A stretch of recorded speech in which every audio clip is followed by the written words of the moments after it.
வணக்கம். ஜவைஜட் ஃப்ரம் ஜவாதுபட்டி குழு power writer அப்படிங்கிற யூடியூப் சேனல் மூலமாக உங்களை மீண்டும் சந்திப்பு ரொம்ப மாற்ற மகிழ்ச்சி. அத்தோட எங்கள் சேனலை சப்ஸ்கிரைப் பண்ணுங்கள், பெல் பட்டன் அழுத்த மறந்துடாதீங்க. அத்தோட எல்லாத்துக்கும் ஷேர் பண்ணுங்கள். 2019 யாரும் மறந்திருக்கவே முடியாது. அப்புறம் 2021 ஏகதேசம் ஒரு 3 வருஷம் போட்டு உலகத்தையும் உருட்டி எடுத்தது COVID-19 கொரோனா வைரஸ். அதனால பல லட்சம் பேர் பாதிக்கப்பட்டு அவர் உயிரிழந்தார்கள். இந்தியாவிலும் உயிரிழந்தார்கள். அமெரிக்கா, சைனான்னு சொல்லிட்டு ஏகப்பட்ட உலக நாடுகள் அடுக்கிட்டே போகலாம். பொதுவாக அதுக்கு என்ன காரணம் அப்படின்னா, உடலில் நோய் எதிர்ப்பு சக்தி குறைவாக இருக்கிறது. அவ்வளவு அடிப்படை. சரி, அப்படிப்பட்ட நோய்கள் என்ன ஃபர்ஸ்ட் எடுத்தோன்னா அந்த நுரையீரலை தான் பாதிக்கும். அப்புறம் அதுக்கு தகுந்த மாதிரி ஏகப்பட்ட சிகிச்சைகள். ஆங்கிலத்துல மருந்து கிடையாது, இருந்தாலும் அங்கதான் கொண்டு போய் எல்லாத்தையும் உட்கார வச்சு சிகிச்சை பண்ணி ஆக்சிஜன் கொடுத்து அதை பண்ணி இதை பண்ணி சொல்லி போட்டு, மற்றபடி இதுக்கு தகுந்த இந்த பக்கம் சித்த வைத்தியம், அப்புறம் இந்த சம்பந்தப்பட்டது. இந்த பக்கம் பார்க்குறப்போனா யோகாசன மருத்துவங்கள். நான்லாம் ஒரு 30-40 பேர்த்த ஒரு வீடியோ போட்டு நிறைய குணப்படுத்துறேன் கொரோனாவில். எப்படி நல்லா இருக்காங்க இன்னைக்கு, அதை பற்றி ஒன்று இல்லை. பொதுவாக நுரையீரல் சம்பந்தப்பட்ட ஒரு பாதிப்புங்க. ஒரே வார்த்தை, கொரோனா, கோவிட் வைரஸ். மற்றபடி அடுக்கிட்டே போகலாம் அதனுடைய ஒரு இதை. கோவிட் வைரஸ், மற்றபடி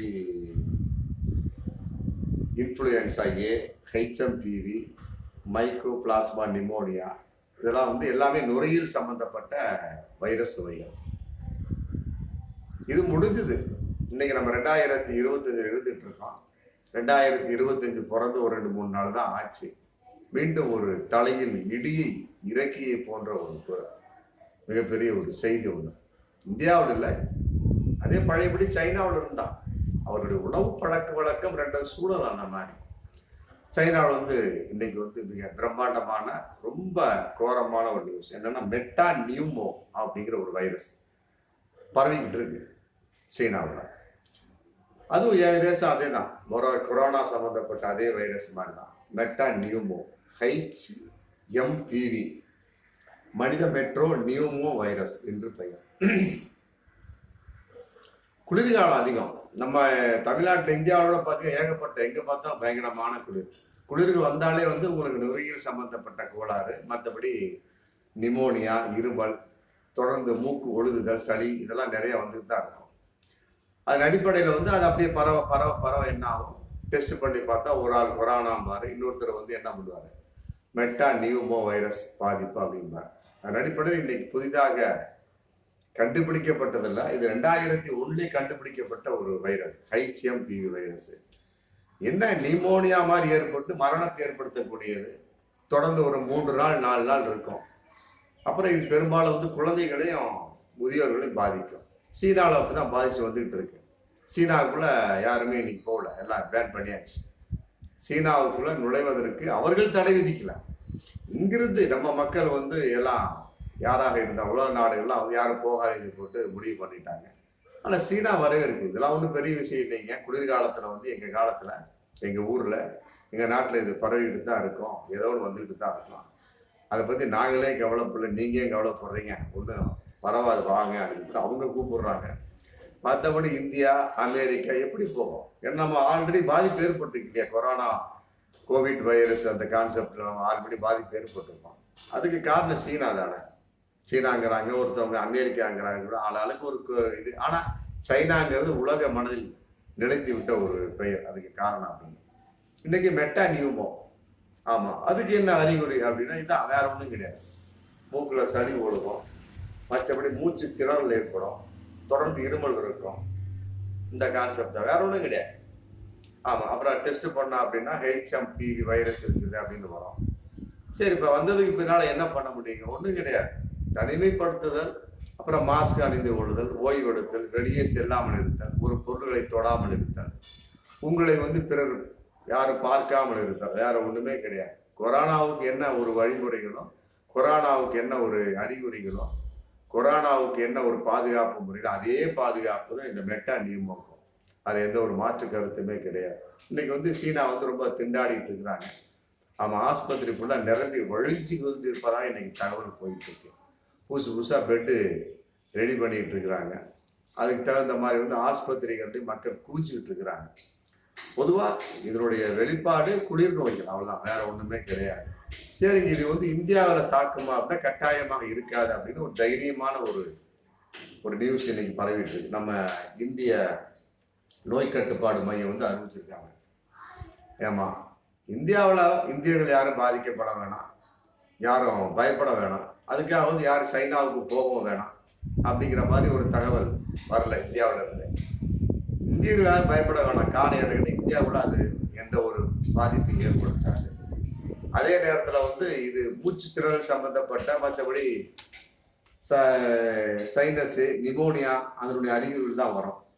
அதனால வந்து இது 16/12/2024 டு 22/12/2024 ரொம்ப அதிகமாக சைனாவை பாதிச்சிருக்கு. குளிர்காலங்கள் ஏற்படக்கூடிய இப்படிப்பட்ட தொற்றுகள் தான், மற்றபடி ஒன்றும் கிடையாது. கையை போட்டு அடிக்கடி சோப்பை கழுவுங்க, முகத்தை கழுவுங்க, சமூக இடைவெளி, அடிக்கடி ஒரு பொருளை தொடாதீங்க, முகத்தை தொடாதீங்க, பிறரையும் தொடாதீங்க. இப்படி இருந்தா அப்படின்னா மெட்டா நியூமோ கட்டாயமா பரவாது, கொரோனாவை போன்று அப்படின்னு ஒரு தகவல் சைனாவில இருந்து. இதற்கு நம்ம இங்க என்னத்தை நம்ம பாதுகாப்பு பண்ணணும் அப்படின்னா ஒண்ணுமே கிடையாது, பாதிப்பே இல்லை அப்படின்ட்டாங்க. அப்படிங்கிறப்ப நம்ம எதுக்கு அதை பத்தி அச்சப்பட்டுக்கிட்டு, புரியுது? அங்கிருந்து ஒரு ஆள் கொரோனாவை கொண்டு வந்து இங்க வச்சாரு, அப்புறம் அப்படியே பத்திக்கிச்சு அப்படிங்கிற மாதிரிதான் 2019 தகவல். இன்னைக்கெல்லாம் அப்படி ஒன்றும் கிடையாது. இன்னைக்கே வந்து எல்லாம் உஷாராயிட்டாங்க. பொதுவாகவே சைனாவை பார்த்தாலே வந்து ஒரு நோய் தொற்றுள்ள நாடுன்னு சொல்ல முடியும். ஆமா, அந்த அளவுக்கு அந்த ஊரினுடைய அமைப்பு அந்த மாதிரி, சூழல் அமைப்பு அந்த மாதிரி.